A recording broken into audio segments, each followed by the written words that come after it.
welcome very distinguished colleagues from Project AgDx Collaboratory, and I think it's a very important occasion. This series is basically brings in thought leaders, innovators, opinion makers, and a lot of innovative needs, private sector startups on one platform to learn together, to see new ways of working on agriculture and food, digitization, innovation, all these aspects. So today, this is the second webinar we are doing with the Agri Collaboratory. Agri Collaboratory, as you all know, is an ecosystem-driven, non-compete, non-for-profit agriculture think and do tank. And I think they played a very important role during the last G20 settings to produce policy papers on number of issues, including this issue. And it's our pleasure to host them today to launch this first launch of this webinar on this index through this webinar series. As you know that there is strong emphasis on digital public good now as a very important investment. We in the World Bank are now launching a new Vice Presidency of Digital Development, which is a new initiative where we feel that this has to become central to all the sectors. And agriculture is now one of the key sectors where digital public good, digital identity, digital infrastructure, digital innovation is going to be systematically invested in.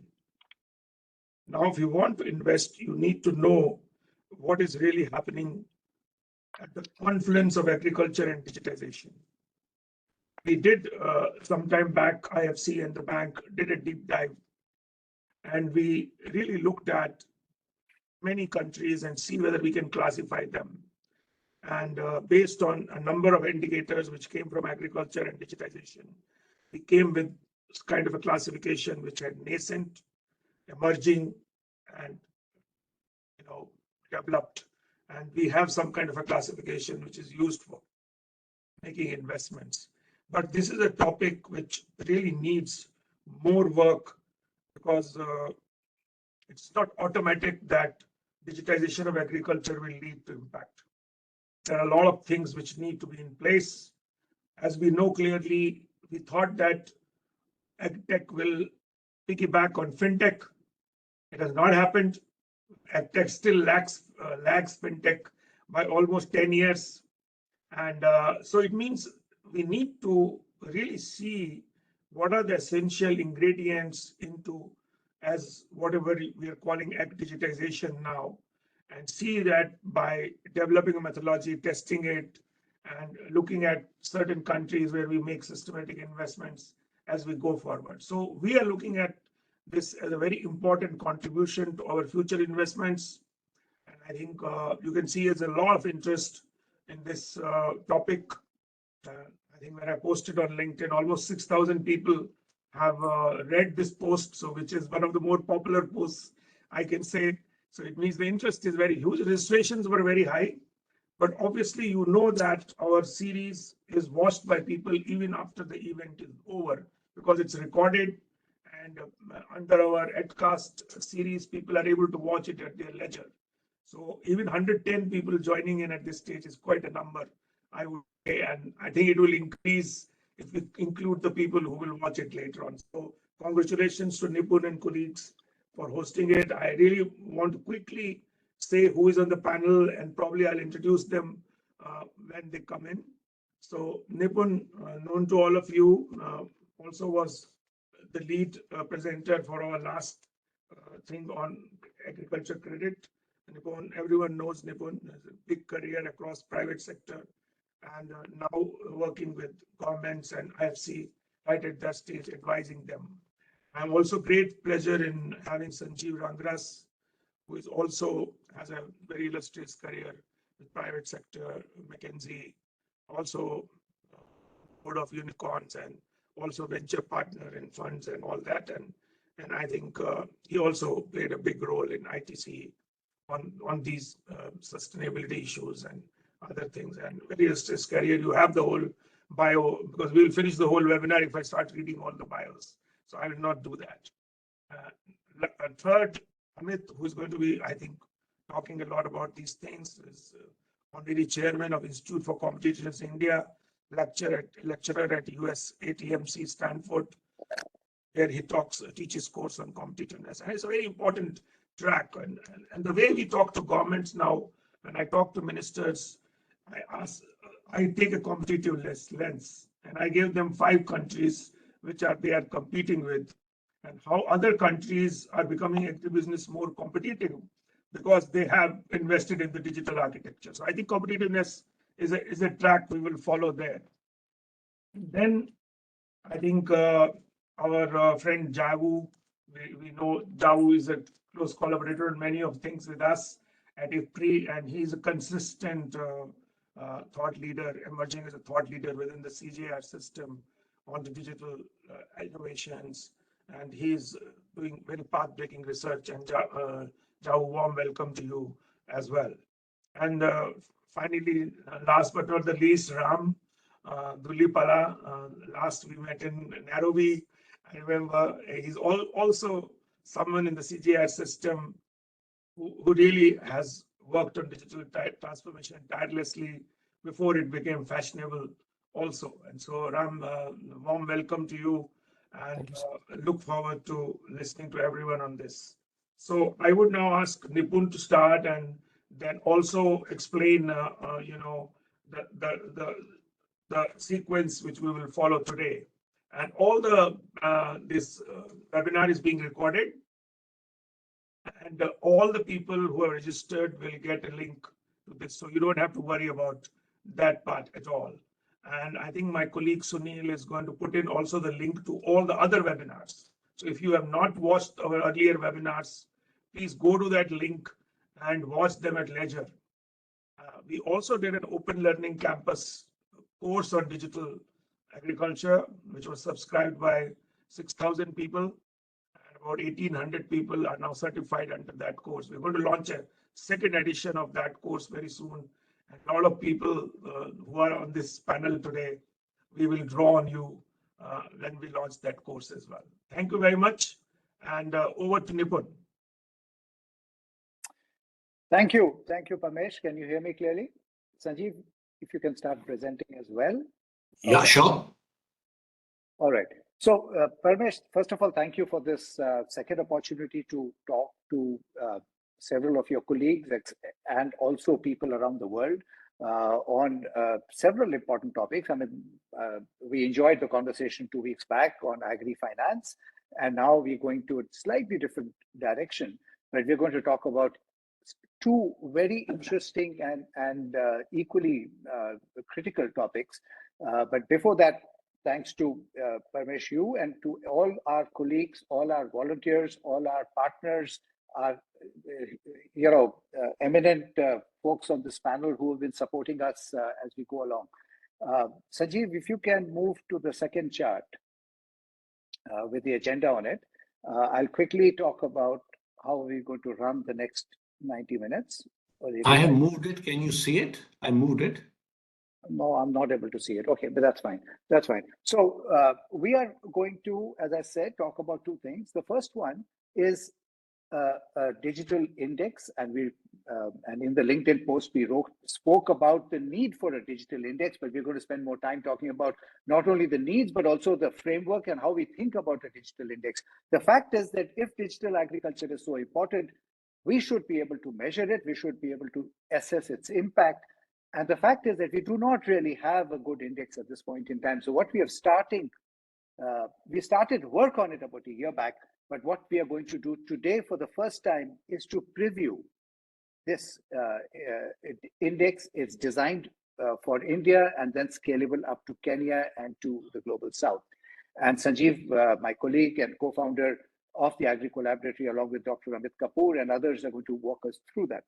The second big topic today is really the G20 policy paper that Parmesh referred to, which is that Ram Dhulipala and us and CGIAR and the Agri Collaboratory actually got together to write a policy brief, which has been picked up as one of the very important policy briefs for the actions that were recommended in that policy brief. And we'll talk about that. I think the points that Parmesh made were very, very pertinent on the need for digital public infrastructure for agriculture. That's absolutely relevant. And India has done some very good work in that arena in other areas, not in agriculture, but in several other areas. And we hope to use and learn from that experience and then try that for agriculture. Can we go to the next chart, Sanjeev? I want to, I know we spoke a little bit about the Agri Collaboratory the last time. I see a few new people, but I'm going to therefore spend maybe 2 minutes and very quickly walking you through a very, very high level view of what we stand for and what we are trying to do. Because the Agri Collaboratory is a very unique construct. It is a not-for-profit, it is a non-compete organization. By design, we don't compete with anyone. And therefore, we try and work with a clearly designed set of principles. Number one, unlike most agri players, our focus is the bottom of the pyramid: women, tenanted, small farmers. Number two, trust and transparency is the absolute core, is our fundamental currency to ensure that we work as an ecosystem builder across public, academic, and private entities, and use the collective capabilities of several organizations to make progress in agriculture. And finally, we try and prioritize our action, focus on accelerating action. We try and focus our attention on things that can provide impact. We recognize that this is a long journey, but focusing on impact and focusing on action is something that we are committed to do, right? And I must also add that we constantly try and straddle two different and diverse arenas, which is action research on the ground through our use cases and straddling that with policy advocacy to try and make sure that the learnings on the ground translate into national scalable action. Can we go to the next chart, Sanjeev? You'll see our core founders and our core team on this chart. Many of the people you probably know, but they have come together from a diverse set of disciplines and institutions. The next chart, Sanjeev. And on this chart, you'll also see our advisors, including Parmesh himself, who and several other personalities from different aspects of agriculture and the digital profession. If you go to the next chart, Sanjeev, I will very quickly talk about the fact that we have a two-pronged long-term ambition. The first is to help enable the Indian farmer to be sustainable and profitable. And the second, we are absolutely convinced that India, apart from being one of the biggest producers of agriculture and also consumers, can also become one of the global leaders in digital public infrastructure in agriculture. And we are working on that path for the two pronged vision that we have. Can we go to the next chart, Sanjeev? You'll see some of our ecosystem players who work with us closely, both international and domestic. And let me end on the next chart, Sanjeev, and then I'll pass it over to you, which is that our journey towards our vision comprises of a three-pronged strategy, right? The first is really looking at ourselves as an ecosystem builder. The second, working on building blocks rather than trying to embrace large complex problems at one shot. Can we actually break them up into small buckets and create digital public infrastructure for solving several of those issues? And finally, agri data is absolutely critical for digital agriculture. There are significant and big challenges in front of the ability to use agri data, whether it comes to how do we share, how the data is not standardized very often, it's not calibrated, people don't trust the data, etc. So how do we build that capability, and how do we leverage infrastructure like a data exchange, for example, to make progress with agri data. I know I'm summarizing it and I'm moving much faster than I would normally do, but the things at the bottom that you see are the two use cases. One of them we covered the last time, which was on democratizing agri-finance, an extremely challenging use case. And the second is what we're going to be talking today on a digitization index for India and the global south. With that, Sanjeev, let me pass it back to you. Yeah, thank you so much, Nipun. Thank you, Pramesh. So I'm going to be, so to say, co-hosting it with Dr. Amit Kapoor. And we have the person who's assisted us. Her name is Sheen. Sheen is also joined us from India. And Dr. Amit Kapoor is speaking to us from Stanford right now. So over to the next slide, which is the work stream. I think I have quite a few slides, so I will be pretty fast on that, because I think the content is not too much, but we will basically give an idea, because we can spend a couple of hours doing this. The idea is to give you a fairly good understanding of what we are doing, and then we are willing to engage for longer hours later on. So he talked about two work streams, AgDx and AgFX. So I'm going to be spending time on the digital index, which is a farmer first index, assessing the level of digitization and data availability in the agricultural ecosystem. And I'm adding on to what Parmesh said, that that this is, we believe, a very, very important area, along with another n number of areas which need to be addressed in the agri ecosystem to make it a success. Then the partnership model we are currently following is we are the strategic partner, IFC with Dr. Amit Kapoor, he's a knowledge partner for us, and CGIAR is the domain expert who brings in the agri advisory. So I will request Dr. Amit to talk about so that people understand the context from where he comes in. Over to you, Doc. You have to unmute yourself, Doc. We can't hear you. Thank you, Sanjeev. Good morning, all. It's a pleasure to be here. So very quickly, in terms of Institute for Competitiveness, we have been driving a lot of what I call indexing work with the Government of India, especially if you really look at some of the work in terms of, say, the ease of living rankings, which is with Mahua, or the Municipal Performance Index. We've also worked with Niti Aayog on preparing or creating their Export Preparedness Index, the state, and then, of course, the Innovation Index. We have worked with the Economic Advisory Council to the Prime Minister for preparing the Social Progress Index, the foundational learning work, and so on and so forth. So that is where our understanding of creating indices is. In fact, we have also worked with Niti on various aspects related to agriculture. And we feel that there is a strong case in terms of really building the kind of work that we are really trying to do here, because digitization is going to be the next endeavor that needs to drive productivity for the agriculture sector. So Sanjeev, if you could just go next, please. I will request at this point Javu to talk about his area, and then we'll move on to the next one. Javu, could you just come in and talk us about the Digital Innovation Initiative? Sure. Yes. Yeah, I'd be happy to. Yeah. So good morning, good afternoon, good evening, everyone. So we are a group of multidisciplinary researchers in CGIAR working to answer this core research question, which is how can digital innovations accelerate the inclusive and sustainable transformation of food, land, and water systems. And our main objective is to generate research-based evidence and innovative digital solutions that are inclusive, action-oriented, and human-centered to advance agri-food systems transformation. We have three key challenge areas: the digital divide. The potential of digital innovation is very clear, but the reach is far from universal. And how we make sure everyone who can benefit the most has the capacity to utilize and leverage this digital innovation.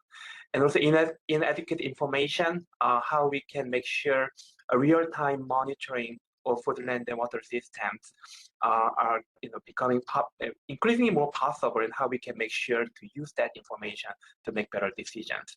And so limited capabilities, Nipun already mentioned, we are starting from the bottom of the pyramid, how we make sure farmers and our stakeholders in the food system has enough digital literacy and capacity to benefit from this. So all of our research questions and our research activities so far have been very much well aligned with the vision of AgDx. So we are really happy to be part of this journey, and we will provide all the domain expertise to make this system, AgDx system, more robust and reproducible and really impactful. So I will let my colleague Aram to provide a little bit more examples of our activities so far. Thank you. Thank you. So I just wanted to stress on the point that both Digital Innovation Initiative that Jawu just introduced and the Agri Collaboratory, we have a very strong overlapping agenda and values, and both are not-for-profit, non-compete organizations.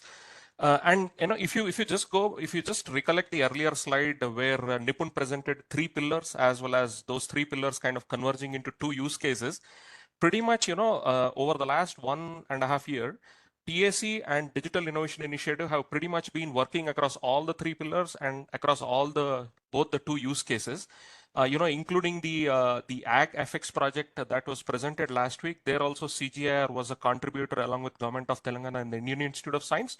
And the AgDx, which will be introduced by Dr. Amit Kapoor and Sanjeev shortly, there also CG has a very big part to play. So just wanted to, and apart from that, between Nipun and I and Sanjeev, we've been co-creating a lot of knowledge products. One of which is the G20 policy paper, which will be presented in the next part of this webinar. Thank you. You can proceed to the next slide, Sanjeev. Thank you, Ram. Thanks for giving that perspective. Thank you, Jawu. So, Dr. Amit Kapoor, I think we'll move into the Ag Digitalization Index.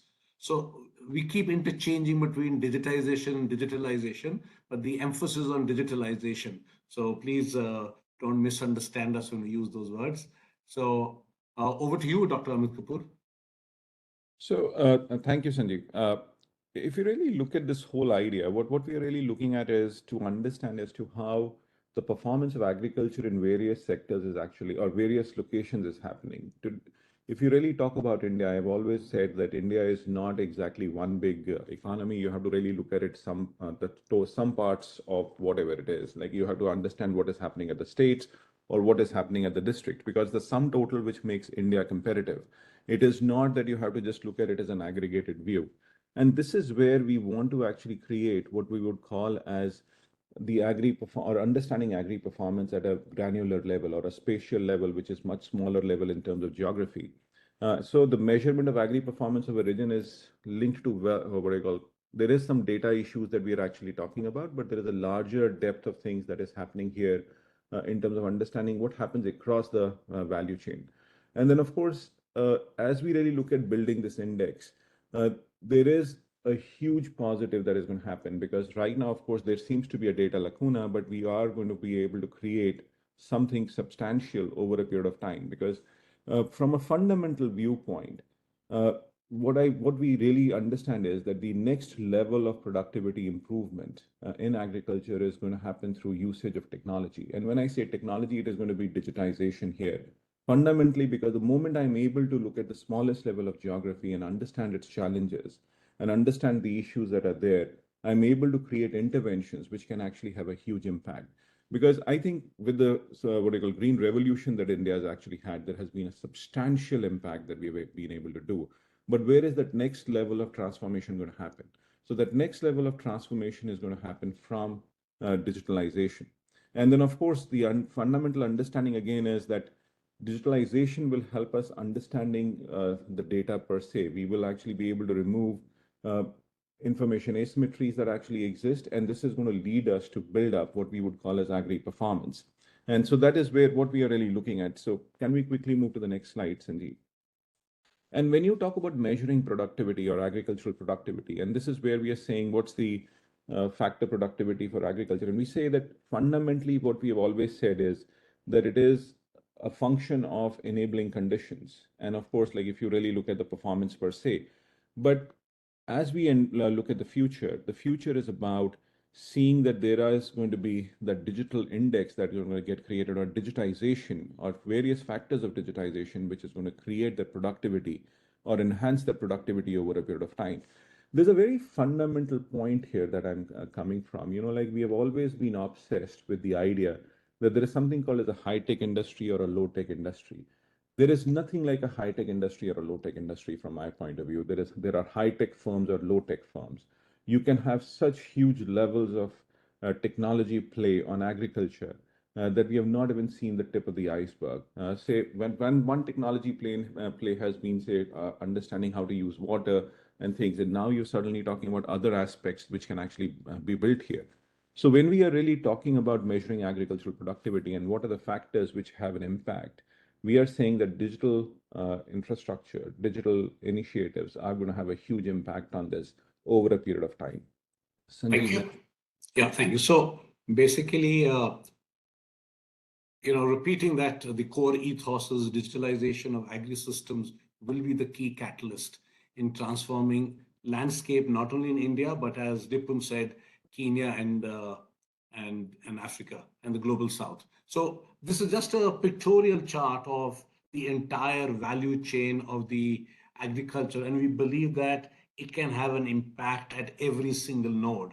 This is an oversimplification of only putting 4 nodes, but also I want to emphasize, I think last time we discussed, if you see in the last block, I've also highlighted that I think 25% of the GDP of agri comes from livestock. So at no point are we trying to miss that out. It's important that we take livestock, dairy production, fishery also into account when we look at this entire space of agri. So the whole idea is the visualization of the future is if all the data in the value chains could be captured, much like we see in the UPI and Aadhaar, right? I think magic will happen.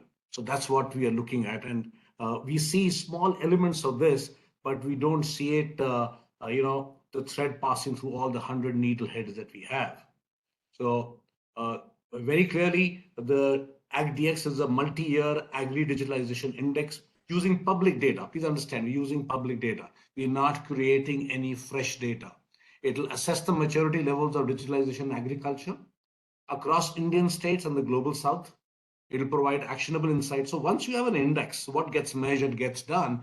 Once you have an index, it tells you where you are. So maybe the index will have n number of parameters. So once you look at that, you should be able to say, okay, I am perhaps having a gap in a particular area, so I need to work on this. It will give guidance to central government, it will give guidance to state governments, and then people will be able to, move that area. So whole idea is, can we bring in data-based decision-making to the entire agri space, which is missing right now. So back to you, Dr. Amit Kapoor, to talk about the Agri Performance Index, and then I will talk about the Agri Digital Index. Sure. So, there's a very fundamental thing that we are doing here, and that is what is the state of performance right now? What is really happening within the agricultural space, and what is happening across different levels of geography? And this is where we wanted to move the needle forward in terms of assessing, because as Sanjeev said, like what gets measured can be actually done over a period of time, because that is where interventions can actually be brought out. And this is where, when we are saying what is the Agri Performance Index, like we are saying there are 2 clear factors or dimensions that we have to look at. One is enablers and the other one being performance. And we are looking at 5 distinct pillars out here to understand what's happening here. Because when I'm saying enablers, we have to go to the fundamental building blocks of what is going to drive agriculture per se. And when you talk about these fundamental building blocks, it's like, say, natural resource management or efficient use of inputs. But the question here is going to be that the way we measure this will change with digitization of agriculture, or that is how the index will improve over a period of time. But right now we are saying we will look at different pillars and sub-pillars, and we go to the smallest levels of possible data that is there. And as Sanjeev has said, we are looking at public data. We are not, and we are looking at using governmental data. Because when we talk about using the governmental data, that is coming from a fairly robust system of surveys or methodologies, which does not really create a lot of issues. And that is where we are saying that we'll use the public data, we'll use what is available from the governmental system, and really start to understand and assess what is happening. Because agriculture, there is a lot of lacuna right now in terms of data availability from a digitization perspective. Eventually, what we are saying is when we look at those 35 indicators across 11 sub-pillars, the kind of insights that we actually get are stunning. In fact, we are also able to see as to if the enablers are not right, then the performance will dip. And once we enable the digital infrastructure, then of course, the performance will also increase. So we do see a huge level of correlation that would actually happen over a period of time. Sanjeev. Yeah, thank you so much. So Dr. Amit Kapoor was talking about the agri performance. Okay. Before we confuse everyone else, so the agri digital index is different from the agri performance. Agri performance is what the ultimate thing is. At the end of the day, digitalization will happen, but the performance has to have, there has to be a delta movement or an impact. So we were looking at, so next few charts I'm going to talk about is we're looking at all the multiple areas and how we believe that each one of them could be impacted, much like the chart which I had shown in the value chain. So I'm not going to be spending too much of time, but just to let you people know that we are looking at every single area which needs digitalization in agriculture. If you want to enhance productivity, you need real-time data to allow farmers to optimize crop management. And some of us who worked in that area, we know that there cannot be one single solution for a particular year. Things change, weather changes. So we need to perhaps look at those aspects. Resource optimization, we talked about precision farming, cost reduction. So these are all multiple areas that, and not to forget the animal welfare, supply chain efficiency, right? How do we adopt technologies as the entire value chain we look at? Do we look at the value chain only at the farm end, or do we look at it from farm to fork? How do we ensure that the farm productivity moves up? And then ultimately what we talked about, data driven decision making. And then obviously when we looked at all this, there were challenges we are facing. I know people talk a lot about internet connectivity. That itself is an issue and which needs to be measured. With no connectivity, digitalization would be impacted. There's a low awareness and skills farmers. There is an interoperability issue. The data sets are so distinct and different that when I am saying X, someone is understanding Y. So the standardization is an area which we are, there's a big gap in the agri sector. And then the digital literacy is the fourth point. Then there is a lack of benefits. Farmers at times do not understand that when we deploy something, what are the cost benefit ratios. We need to work on that. And then obviously there is some inadequate infrastructure, power, etc. There are so many issues. So we try to put all these together just to give you an idea that if all these have to be digitalized, there is definitely a big road ahead. So as someone said, we're not running, we're actually running a marathon out here. So our dream is that we need to build a digital infrastructure for agriculture, which is source for all data related to agriculture, livestock, and farmers. And we believe that AgDx could be the answer. It is. So if someone asks me, are we completely clear what we want? No, we are evolving it, and we need people from all walks of life to perhaps aid us in this entire journey.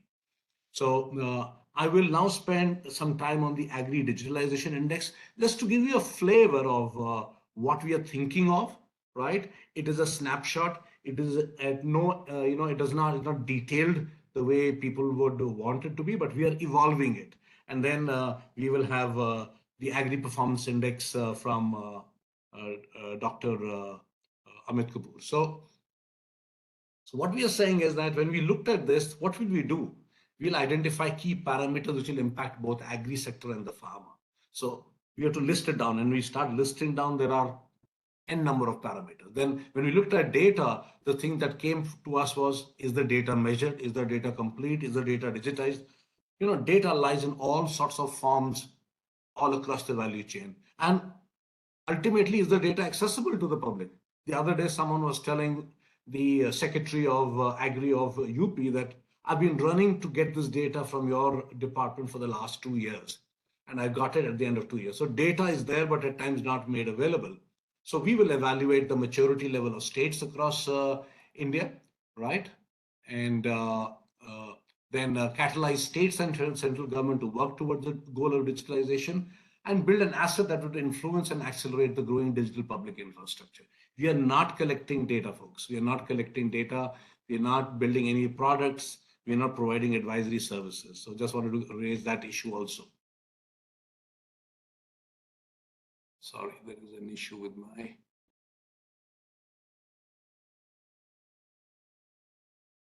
Okay, so what are the potential parameters to measure in AgDx? I'm just listing down, a few parameters which I feel that we need to measure. So digital infrastructure, under that there is internet connectivity, mobile network quality, farmers' digital literacy, data connectivity, e-governance in agriculture. So these are 8 parameters on this page, and then we have another 6 which we put across as our first round of brainstorming as to what sort of data would we want to measure. So this would perhaps give additional input to Dr. Amit Kapoor to be able to enhance the agri performance across India and across the global south. So all this needs to be digitized. Then we said, how would it happen, right? So conceptually, much like we picked up this learning from Dr. Amit Kapoor, and we said, how would the initial index for AgDx look at a conceptual level? So at a conceptual level, assume that we have only 7 parameters. You said these 7 parameters would need to be measured. We would need a farmer ID, we would need geolocation, crop details, soil type, weather data, water availability, internet. At a basic level, if the first level of index was to be done, we would perhaps take 6, 7 parameters. And as more parameters come into the basket, we can keep enhancing the entire the index, right? So then what will these indicators and sub-indicators do? So let's take an example of soil. I think lots of people on this forum would understand soil. So I would need to know the nutrient content, the soil pH, the organic matter content, soil type, soil texture, soil depth. So if I understand all these things, then I'm able to perhaps give a far more focused advisory to the farmer. And then again, getting back to the issue of data, which I said, I have to look at availability of data, nature of data, accessibility of data. So this is quite a sizable issue, which Dr. Amit Kapoor will help us unravel and see how we can evolve the digital index as we go ahead. So just to give you one more small example of soil itself, you look at level 1 indicator, level 2 sub-indicator, level 3, the constituents of sub-indicators. At the end of the day, I need to know all these details for data to be valid, for the data to be used. I will need to know all these parameters. So the task ahead is there. I know there's a soil card, there's all those things, but I need data in this fashion to be able to give advisory. Yes, in the initial phases, few parts of the data would come in, but that is how we will evaluate various states, various districts as to who is being able to generate data and being able to make it available to all of us. So how will it evolve? So we will compile and refine a comprehensive universe of factors influencing agriculture, then focus on a select set of factors that have undergone digitalization. Then it will require collaboration from all of you, all people on this, from various other entities. How do we standardize, point number 4, diverse data elements in the agriculture value chain? So that when Ram Dhulipala from Nairobi says he's talking X, I'm understanding X, and we're not talking in different languages, right? So requires a multi-year, multi-party commitment to navigate the complexities of the agriculture sector. I think Parmesh did talk about it. It's a complex subject and not made as much improvement. He said a decade behind fintech. Yes, indeed, we are a decade, if not more. So, and as I said in the last point, the journey towards AgDx is not a sprint, but a marathon. So I will now request Dr. Amit Kapoor to talk about agri performance, so agri digitalization would aid in the agri performance. So over to you, Doc. Yes, so thank you, Sanjeev. And fundamentally, like what we have been saying is that eventual goal for us is that how do we improve the productivity of the farmers? And so what the agricultural digitization index helps us or understand that data helps us is understanding how performance of a basic agricultural guy is going to improve over a period of time. And that is where we are saying that this would feed into the agri performance. Or we will also try to understand as to how digitization is impacting performance over a period of time. So methodologically, we wanted to keep this separate in terms of understanding the impact as well. Because otherwise, if they were just plain data points within the performance index, then we will not know as to what is the kind of effect that is happening. So this is where we wanted to look at it differently. And then, of course, this is the framework that we had. But we looked at this data on performance and we wanted to just share very quickly as to how the thing looks like. If you just look at the simple data that is available right now on various parameters across the states in the country. We just wanted to share that with you. So this is where we looked at 28 states. We looked at public sources. Of course, there is a lot of data frequency. There could be some data which is available annually, which is available at a much shorter time period as well. But we look at stock and flow indicators. But the time frame for this data, as we are presenting, is 2017-18 to 2021. Of course, any index for that matter, as you would know, comes with a bit of a data lag, but it does give us a very positive insight as to what needs to be done. Sanjeev, next one, please. Very quickly, in terms of what are the kind of indicators that we are using out here. On water, we are actually trying to understand area under irrigation, growth in area under micro irrigation, stage of groundwater extraction, etc. So you can go through these indicators in the slides, but I really wanted to just give a fair view in terms of what these indicators could be. This is again what we are saying, talking about, and there is a huge challenge that we really talk about water. Why are we really wanting to talk about water? There is a crisis of sorts. There is a civilizational issue that we are really talking about, because that is why we need to look at water. We look at, say, fertilizers consumption, because there is a very simple U-shaped curve, as I would see it. Like there's a positive point at which you should really use it. Less or more is always going to have an impact, which is long term. So start using these sets of indicators and really try to get those insights. So next, Sanjeev. And this is where we talk about labor productivity, output and diversification policy. So this is the set of data that we've looked at. And now I'd just like to show you the results here in terms of how it looks like. And remember, like this is what we have done for India. This is something which is so replicable across the world. Now, I am able to see as to how performance is happening across the world, and even at a smaller level of geography. We can actually go to something like a district level or a county level, or even smaller, as we are able to go to more granular data. But right now we just did this analysis for the states, and what we are really finding here is that there are states like, say, on the scores, we see the states of Rajasthan, Uttar Pradesh, and say Gujarat or Maharashtra, which are performing well, because for the resources they have and for what performance that we are really seeing, that those are the states that are performing. And very surprisingly, sometimes we think that states like, say, Punjab, which were the center of the Green Revolution, they have become laggards over a period of time. So this also tells us that there is a dramatic need to change the way we are looking at things, at least in Punjab or Haryana. So this also gives me those insights. So on the ranking, so if you really look at the large states, like Telangana performing one of the finest or whatever, which is supposed to be one of the most difficult states for agriculture as well, from a climatic viewpoint. But we do see that there is a whole huge stack up on states. And this was what tells me from a policy perspective is it can actually aid me in terming as to what kind of policy impetus has to be provided.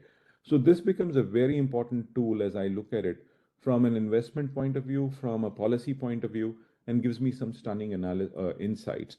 So just very quickly, these are the numbers that are there. We will start moving deeper into this as we go along, go to a smaller level of geography, and possibly just replicate it across the world in the global south. Over to you, Sanjeev. Yeah, so, for each of those parameters which we talked about in the previous slides out here, so we have details as to how does each state stack up, and those details are available. Just because of the paucity of time, we are not showing that. Otherwise, all possible details are available, and it has been done, I think, keeping the one of the best methodologies and highest standards. So it is all completely transparent and available for people to use. So I think at this juncture, I would request Javu, Parmesh, and Andrea to please come and help us launch formally this AgDx leading to Agri Performance Index. So do we have Javu, Parmesh, and Andrea on board? Can I hear your voice, please? But request permission, Javu. Andrea is not on, Sanjeev. Okay, so Parmesh, are you there? Yes, I'm there. Can you hear me? Yes, sir. I just need you to say cut, and then I will move to the next slide so that we have formally launched this. Thank you so much, sir. Thank you, Javu. So there it is. Thank you, Javu, Andrea, and Parmesh. Thank you, sir. Thank you so much. And with that, we will end off the first part and then hand over to Nipun and Dhulipala for. So perhaps comments and questions we can come after the G20 thing. Parmesh, would that be fine? Nipun and I have been talking about it. So I think we thought we'll do it before and then go to the G20 because it will then become, because these are specific questions on the index. So Sure, sir. better to do it beforehand. Sure, sir. Okay, so there are a series of questions, Parmesh, but go ahead, please. Yeah. sure. So I think the most importantly is that I think the complexity, if you bring complexity of agriculture and complexity of data digitization all together, the scope of this becomes so huge that it becomes incomprehensible. So I want to have one question on the scope part of it. Is it done in a modular way, or is it done in a way that unless you have the whole thing there, it is there? Second question, there are whole sort of suite of digitization initiatives happening. Agri data stack, digitization of all crop cutting experiments and all. And I don't believe, Amit, that the old way of doing survey had a lot of deficiencies, and that data has still problems there.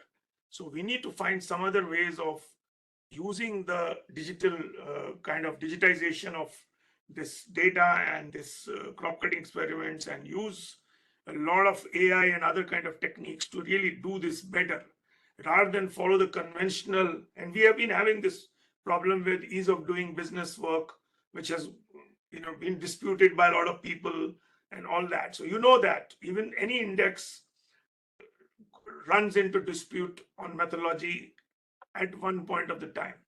So I think this is important, the scope part. Second is, how do we make it contemporary to use the existing developments in digitization in agriculture? And the third point is, we are not in a vacuum.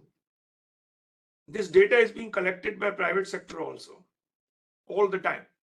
So if we're going to have an enclave only public sector and have nothing to do with private sector, who is going to use this data? Are only the government going to use this data, or the World Bank going to use the data?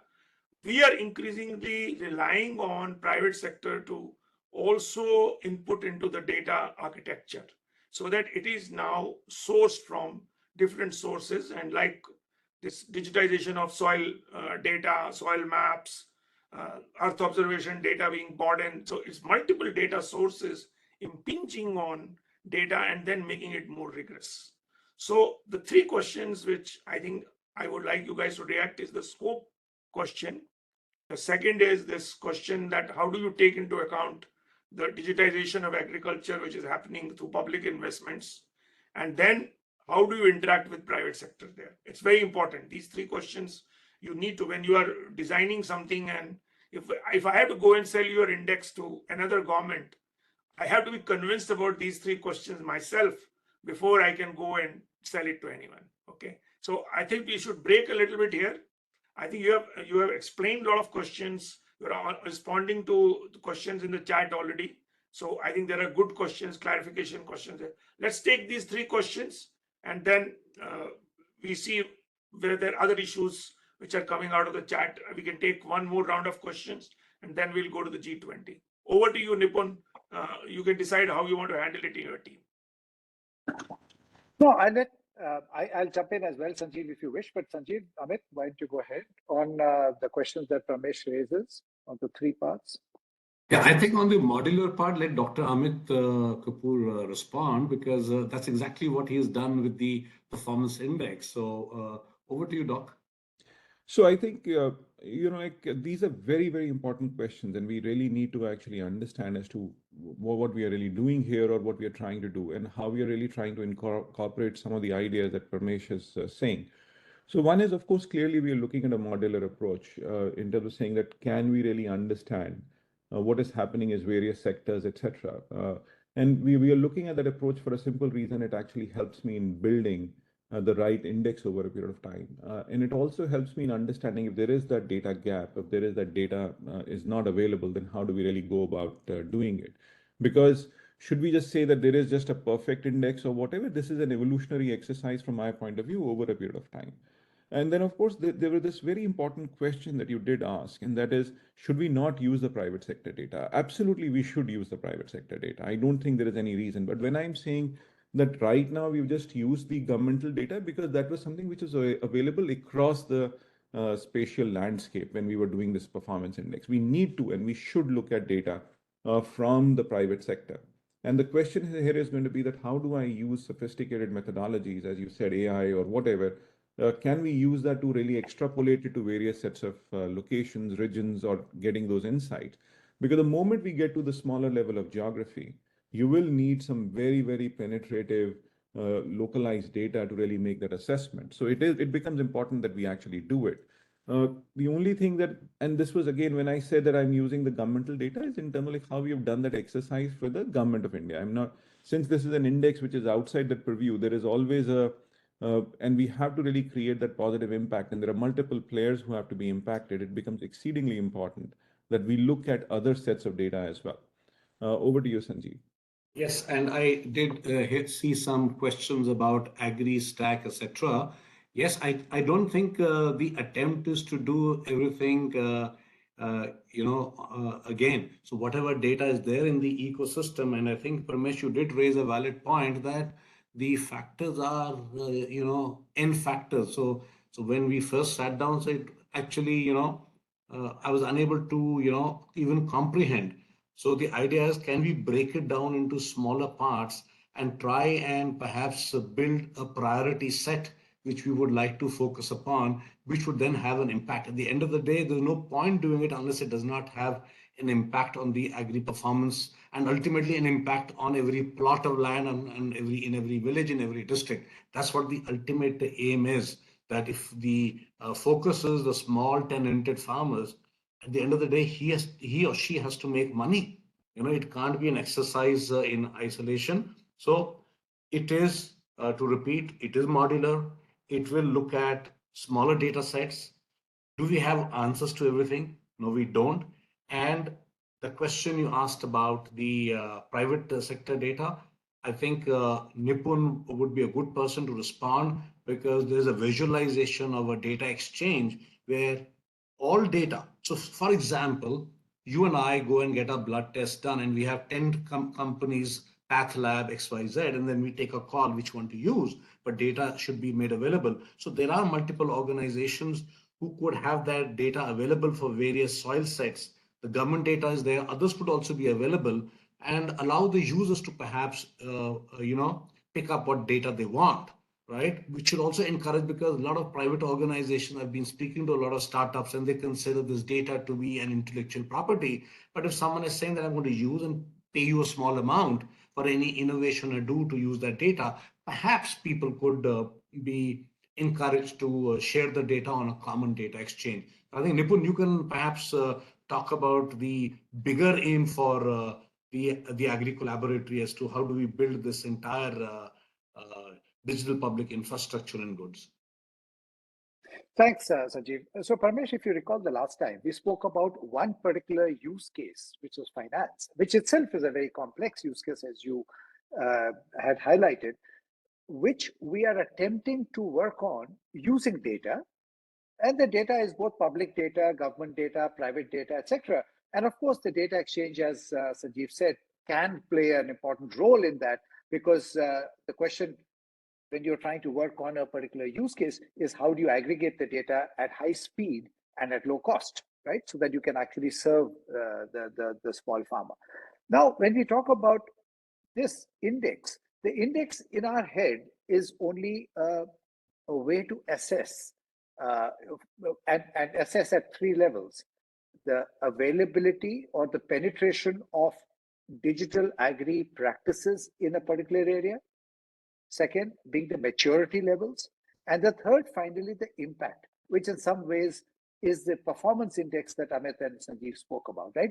Are we actually seeing an impact at the end of the tunnel, etc.?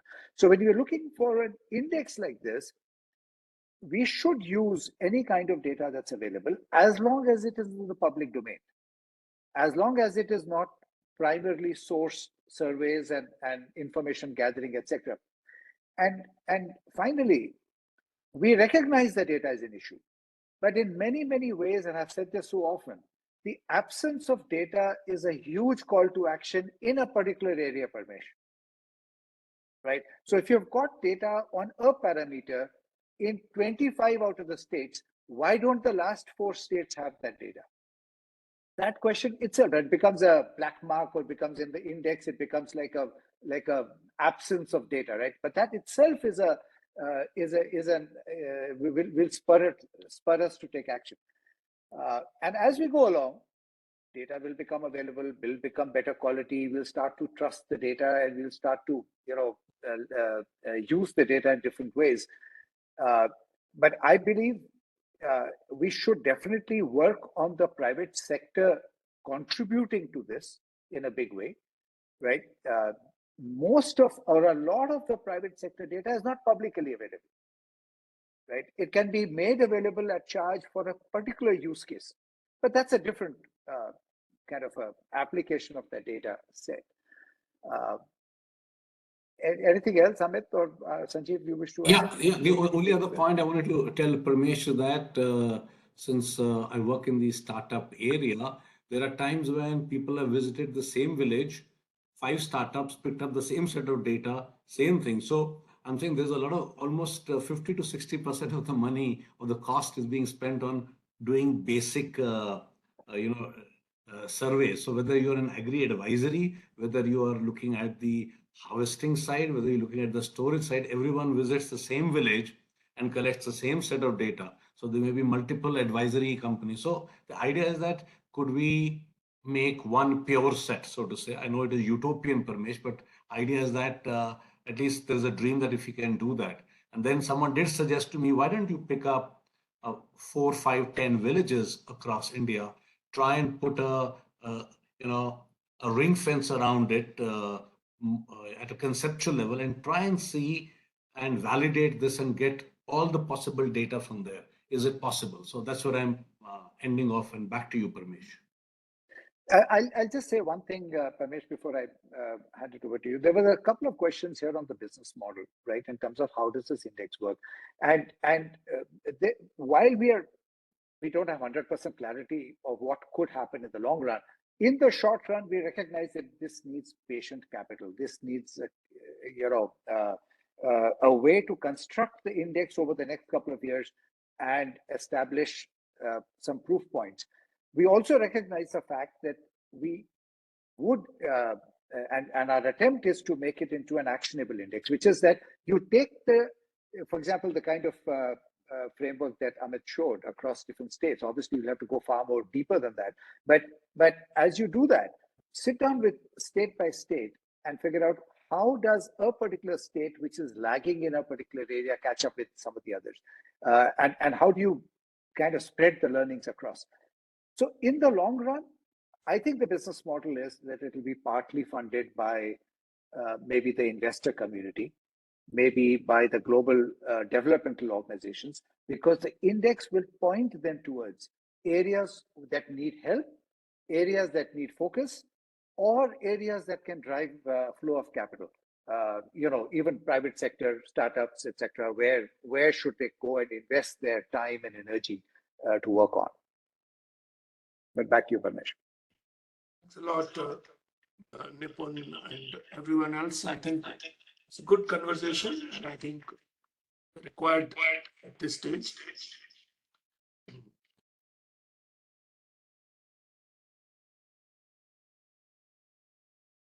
Parmesh sir, you are muted again. We can't hear you.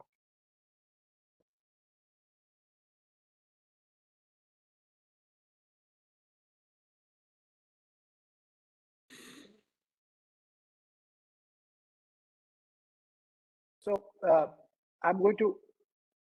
Yeah. Can you hear me now?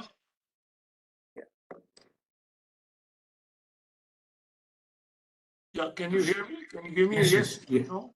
Yes, we can hear you. Okay. So one question I want to raise more is that I'll give you a situation, which is a real situation for World Bank right now. So we are working with government of UP, which wants to take the whole East UP and Bundelkhand, go through agriculture transformation. So, and they want to do this in a digitally and data enabled way. So they ask us a question, where are we with respect to other states in India? Which are the other states I need to learn from? So to me, agriculture, they know a lot about where they are already. They don't know enough about the data, the startup ecosystem, the digitization, connectivity, all those things. The digital part of it is more in demand than the agriculture part of it. Now, hypothetically, you want to now show the impact of digitization on agriculture. I understand that. But I think that right now the demand is on developing a neat index for digitization of agriculture and show the performance across different states. If you bring all the agriculture under the sun under that, the demand for that product is not there right now. How do you respond to that? Just respond quickly and we go to G20. So, Parmesh, just a quick question. I think that's an important thing. The question here is going to be that we can do a digitization index, and we have really talked about it. The challenge right now for us was that there was no data that is available. If the government of UP says that yes, the data is going to be made available, these are the indicators, it can be really curated very quickly. And we can also say, as we said in the beginning, that we are able to even see as to how performance is improved over a period of time. So that is where it is. So if we get the data, if you look at the Bundelkhand region or whatever, even say all the 70 districts in UP, we can even say as to how these initiatives are actually improving productivity at these locations. And you are actually going to see results, say, within the next 1 year or 2 years itself. So you can actually do that longitudinal body of work on agriculture, because with 2 or 3 crop cycles, I'll know what is the kind of change that has happened. But this setup can actually get created fairly quickly as well. We have these indicators. Let's start working on collecting those and start seeing how things are changing. So definitely possible. So when we work on this roadmap for UP, we will bring you in that conversation and see if you can do a proof of concept for within of an investment. So because investment case is very clear, they want to invest about $30 million in a data and digital platform, but they don't know what to focus on, what to invest in, and which are the building blocks for that. And I thought we will have a whole group of other consulting firms also working on this, because we have developed this digital roadmaps in many countries with BCG earlier. So I think we need to bring this thinking into that roadmap discussion at some stage. So I think that's something practical we can do when we go forward, which will allow you to test this whole methodology for a country and a region of a country as such. Because so fine. So Nipun, I'd hand over to you to go to the G20 part of the conversation. All right, thanks, Parmesh, and it's a good point at which we transition, and I'm going to request Ram in just 1 second. But if we look at the AgriDx as a digital public good, Parmesh, right? There is a need for an index, as you just pointed out, in East UP, but we do not have an ability at this point in time to create an index or use an index that's available. Right. So therefore, there is a need for a public good or a public infrastructure that can actually allow a state or allow at a national level to look at a crop and say, how do I work? What's happening in Telangana versus Assam, as an example, right? So that brings us to the broader topic of digital public infrastructure for agriculture, which is what we're going to talk about over the next maybe 15 minutes and then throw it open. I recognize it's a complicated topic, Parmesh. So if you suggest, we can also kick it off here right now, but then take it on to a separate session at a later point in time with your advice, Parmesh. But over to you, Ram. Sure. Nipun, am I audible? Yep. And Sanjeev, I would need your help to run the slides. If you can go to the next slide. Thank you. Just a bit of a background and TSE and digital innovation, specifically Nipun, I and Sanjeev we've been tracking specifically the agri-stack efforts of India starting from mid-2022, right? And over the course of last 1.5 years, we've put in a lot of time and effort, and we've created a lot of body of work, which has kind of culminated into this particular policy brief. So just a quick background. So somewhere in November 2022, we convened a workshop where we also had the pleasure of Parmesh being there and delivering a keynote address there. The idea there was we really wanted to understand, India has this very ambitious plan to create this platform called AgriStack, which is sort of a digital public infrastructure. And we kind of were thinking that, okay, one of the key building blocks of an AgriStack definitely has to be open data, a data that is already existing and sitting with the government, right? So we convened a workshop, and we really were trying to debate in that particular workshop as to, okay, the challenge with the AgriStack approach is it's probably, end of the day, you don't build an AgriStack just because you want to build an AgriStack. You want to enable use cases. So what we tried to do in that Delhi workshop was we tried to understand, if you want to enable different use cases across a spectrum of, say, be it agri credit or be it advisory, what sorts of data sets need to be kind of become part of the building block of, my apologies, need to become part of India's agri-stack.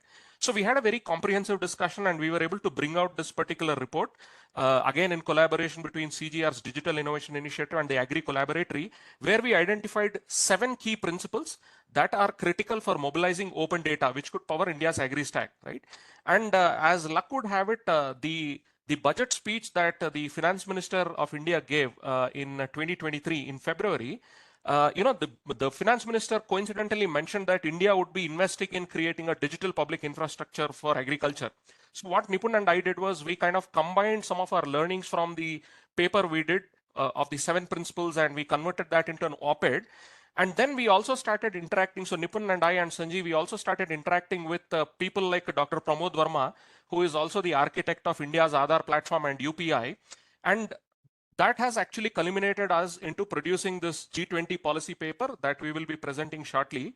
And thankfully for us, the policy brief which we submitted has been shortlisted amongst 300 policy briefs for a special edition. So we've converted our policy brief into a sort of a book chapter, explaining a little more in detail as to some of the theoretical basis for creation of these sorts of digital public infrastructure. Could I request you to go to the next slide? So yeah, so coming again, I think this is a topic that's already been covered by most of the speakers. But very quickly, agriculture today is confronted with competing challenges. On one hand, we really want to raise the incomes of the farmers, but at the same time, there is also this global concern around the environment footprint of agriculture, right? So agriculture has any agriculture developmental efforts has to very finely balance both these sort of competing challenges. And that is where I think digitalization of agriculture offers us very unique opportunities. And one particular characteristic of the digital revolution of agriculture, which is very different from some of the previous green revolutions, is that a lot of the previous revolutions in agriculture were basically on farm. They focused on improving productivity on the farm. Whereas what digitalization affords us is an opportunity to create innovations all across the agri-food systems value chain, right? So typically, you will see a lot of e-commerce, a lot of digital agriculture supply chains, a lot of finance enablement, a lot of e-extension and network building, so on and so forth. So the potential that digitalization offers is really enormous and very different from any of the previous revolutions in agriculture. Can you go to the next slide? But then, yeah, it's all great. Digitalization has the potential to radically transform, but how do you provision these digital agriculture solutions, right?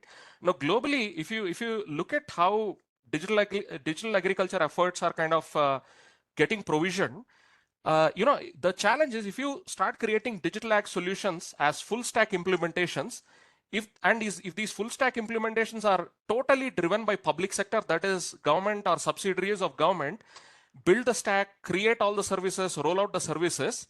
Some of the challenges that plague this sort of public sector driven DA are typically, these are largely top down approaches.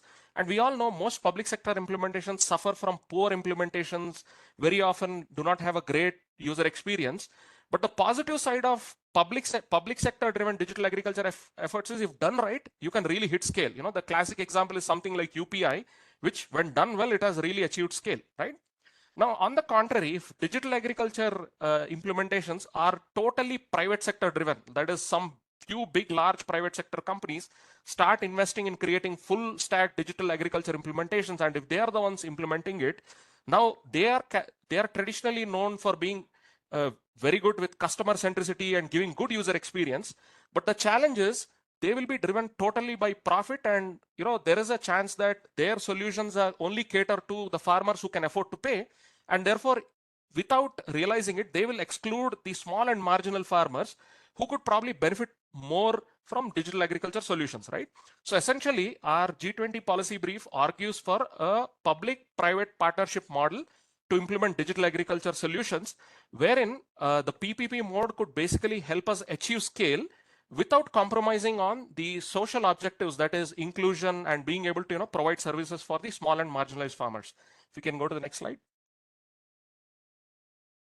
Yeah, so this is where the whole DPI thinking kind of comes in. So we proposed in our policy brief that this sort of a digital public infrastructure approach epitomizes this PPP approach, which we are recommending, wherein in the PPP approach, you know, the equity, you know, the social objectives of equity and inclusion need not be compromised while incentivizing private sector-led innovation, right? So this is sort of the model that we are kind of thinking about. And DPIs basically nurture platform economies. That is, you know, anyway, I won't go much into detail, but, you know, we will take a UPI example and kind of try to explain what is it that we mean.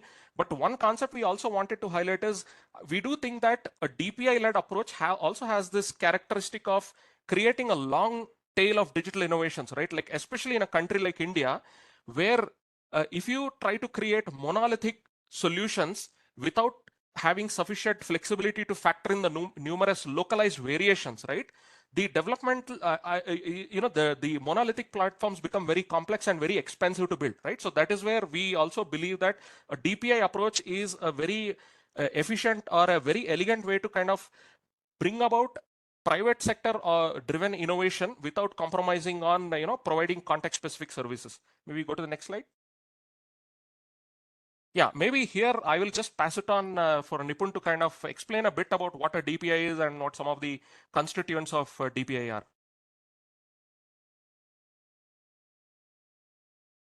Nipun? You're muted. Sorry. So thanks, Ram. So we have been saying for a while that some of the fairly complex issues in agriculture actually do not lend themselves to a monolith, large platform kind of an approach where you create one mega solution which can take care of every problem, because the problems are frankly interconnected, right? And that's one of the reasons why decades pass and the problems still remain, right? And there are several attempts at solving them, but because they are monolith attempts and because they are all encompassing and we aim for the moon in one shot, so to speak, we sometimes don't make progress, right? So therefore, it's better to take a step-by-step approach. Now, India has done good work in this space. So if you look at the definitions, digital public goods is nothing but a very atomic-sized solution or atomic-sized capability that exists. It doesn't necessarily need to be a piece of code, but usually it is, but doesn't need to be. But it is a specific solution that can be applied for a particular problem, right? UPI, for example, all that UPI did was connect your bank account to your Aadhaar number, right? And mobile number and Aadhaar number to your bank account, right? So therefore, you allowed the the transfer of money to happen. And if you can keep the solutions at a very basic level and make sure that they are intrinsically secure, right? And do not violate data privacy, etc. Then you can take those blocks, add them together, and start to create real infrastructure which can solve real use cases. And that is what we mean by a digital public infrastructure. So several such blocks come together to form a DPI. And then as you go forward, as ecosystems get involved, as people come together to build these capabilities along with the government and private sector, etc., then that's the open digital ecosystem. Now, there is possibility, and the DPG doesn't necessarily need to be free, right? There is a cost involved. Somebody has to pay for it. We have to recognize that fact. And some of it may not necessarily be open as well. So some of it may be proprietary, maybe a proprietary building block that's sitting behind a large private sector's players, etc.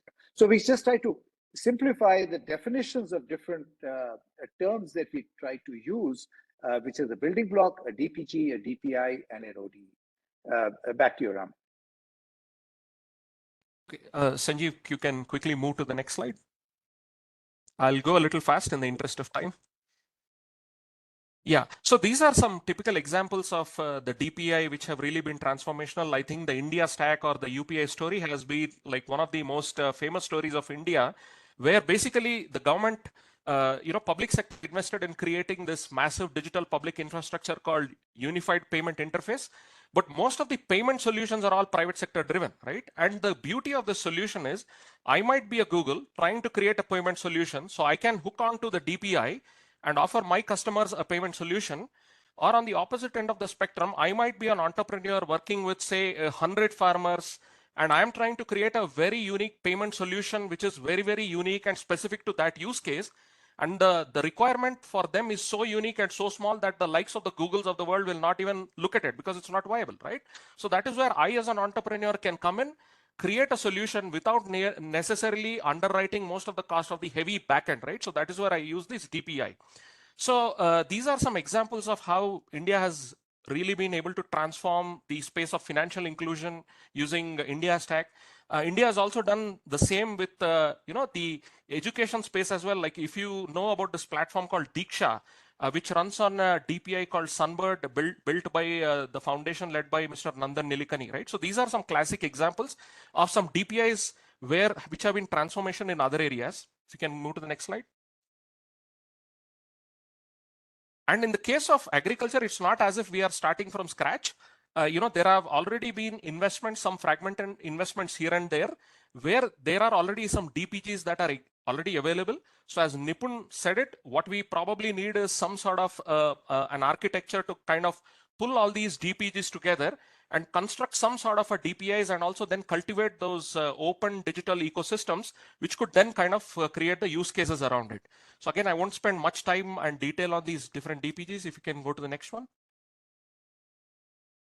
Yeah, and this is the second last slide. So in our G20 policy paper, we have also listed some key principles that most of the G20 countries, as well as countries around the global south, which are grappling with this question of how do you kind of create that sort of digitalization of agriculture, and if they want to take a DPI way, we have tried to come up with some key principles on how a DPI for agriculture could be created. And one particular recommendation that I would like to call out is that, as part of our technology recommendations, we've also suggested that there needs to be some sort of an electronic farm record. Like Sanjeev, was just mentioning about a unique case where 5 startups going to the same village, collecting the same data sets, right? So one immediate opportunity that we have is, why not create some sort of a globally accepted electronic farm record standard and incentivize all the different startups or the ecosystem players that, you collect data in whatever proprietary format you want, but could we incentivize you to also maintain that data in a certain format called EFR, electronic farm record, so that tomorrow when different players want to aggregate the data, they don't need to spend time and effort on sort of translating that data, right? So, I mean, again, taking inspiration from India's efforts around creating something called as electronic health record to make the health data, the citizen health data, interoperable across different hospital and healthcare management systems. Quickly, if you can move on to the last slide. So here, again, we have also given out a call to action. Specifically, our call to action is around 3 pillars. One is collaboration. I think an organization like World Bank or any of the multilateral agencies probably could convene task forces or create working groups, which could then systematically start identifying potential agriculture DPGs, which could be interoperable or reusable across different geographies. I think this is an opportunity that we have. Second, we also probably need a forum where there can be learning and knowledge exchange on DPI implementations, right? Like, for instance, India has already done DPI in the case of fintech as well as in education. Brazil also has done it in the case of fintech. So there is already existing global knowledge bank, which, we need not reinvent the wheel. Most of the other countries which want to take this path can learn from each other. Second big, this is, I think, now there is a lot of donor and philanthropic money going into agriculture, right? Now, this is where, if all the investments could also add sort of an additional criteria that any project output or any digital output that any project is kind of creating, could that also be somehow modeled as a DPG, so that what we do is any agriculture development project having a small digitalization component is actually contributing to this bank of digital public goods, which probably the ecosystem might find it useful, right? So this is another recommendation we have, and I think there's also an opportunity that we could co-create a lot of these DPGs and DPIs. So probably, we could create some sort of a lab where we really implement threadbare, a complete DPI implementation end to end, and make that sort of an experience center for policymakers and government officials. So this is another recommendation that we made in our call to action. And last, I think this is a new. Okay, Nipun, you raised your hand. Why don't you take it up and finish the last one? No. Go ahead. Why don't you finish one and then I'll come back. And the last recommendation is DPI is a very new concept, and DPI for agriculture, I think, is equally new. I think people will grapple with this idea and the nuts and bolts of it. So I think we also need some bit of advocacy and some bit of sort of familiarization amongst policymakers on what this really means and what this new way of doing digitalization of agriculture means, right? And all these essentially translate into pilots, concept notes, workshops, so on and so forth. So that would be my last slide. Nipun, in case you want to add anything. Yeah, I'll just say, and Pramesh, this is a complicated topic. It's a very important topic, so we're happy to spend more time on it at a different occasion as per your advice. But I'll just make one more point to add on to what Ram said, which is the fact that I think we must recognize the different roles that all of us can play, right? There's a starting phase where you actually conceive of a specific solution that could eventually become a DPG. A DPG doesn't start by sitting around a table and say, let's build a DPG. So it starts with something that has already been proven and successfully demonstrated. But that is where the private sector is very good at. And on the other end of the scale is actually scaling it out. So once you have got an established capability, like an EFR, if an EFR becomes successful and can be leveraged, then the government needs to play a very active role in scaling it, because nobody else can scale it, right? And the middle phase is where you are collaborating with the government, the private sector and the government comes together to prove the point of the proof of concept, the pilots, the testing, and things like that. And so there are different stages very clearly outlined. Sometimes we make the mistake where the private sector starts to think, sometimes, and even not for profits, that they can not only conceive a solution, but they can also scale it. And that doesn't work. And sometimes the governments start to take on the role of the private sector in terms of creating the innovation from scratch. And that usually ends up with a lot of grief. So if we can recognize the different roles that people play, I think it would be very, very efficient as we go forward and try and build this capability, Pravesh. But back to you. Thanks a lot, Ram and Nipun, both. This is itself is a topic which we could have done in a separate webinar. We have tried to combine the two things which require full attention. So I think just to let you know that as part of the new global challenge programs in the World Bank with the new president, there are 6 or 7 global challenges which we are working on. And one of them is on digitalization, in which this concept of investing in digital identity in about 79 countries, which is linking the kind of Aadhaar kind of model to others. Then there is a second one of doing digital farmer registration to create a farm identity in about 60 countries. Then geotagging the plots and locations using all kinds of things so that there is identifiable geography. And then the electronic farm record is also a part of that thinking. But I think what we need is a working group which really puts teeth into how this will be done.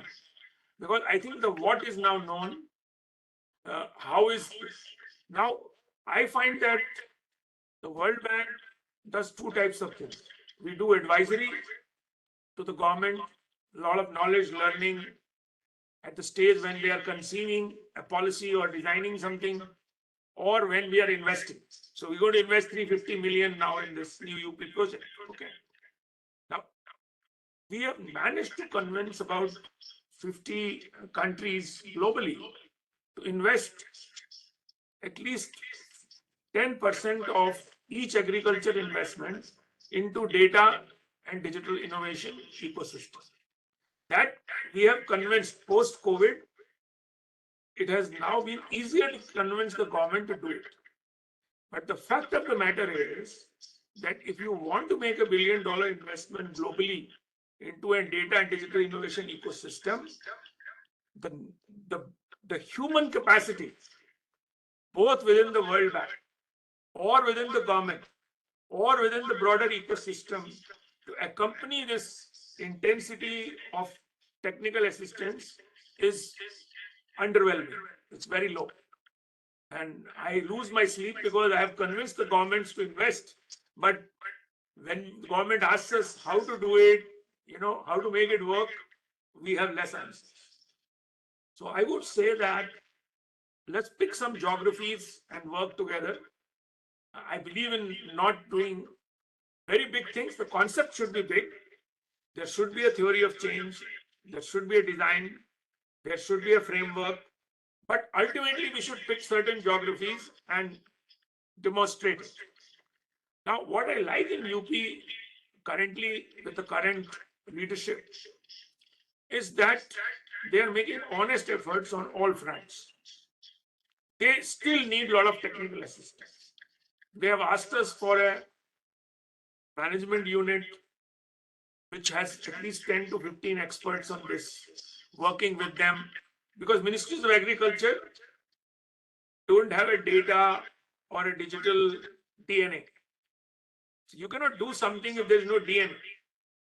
Now, so you need to create that institutional architecture within that government, which is able to sustain this and do that. Because if we keep on coming from outside, Ram, you know what we have tried to do in Kenya, and we tried to create this ecosystem with Kalro. It has got traction on many fronts, but it needs sustained investment in creating the ecosystem.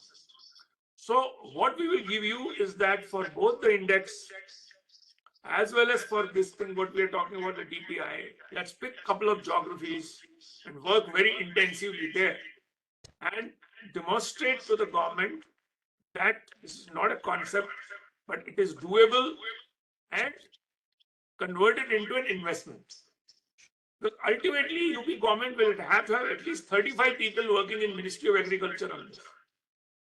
Without that, it won't work. Because we have done this now in many other countries, Uruguay, Turkey, everywhere. Wherever we find there's a critical mass of an architecture created core group of people, it works. If you don't have that group of people or institutional architecture, this collapses after getting started.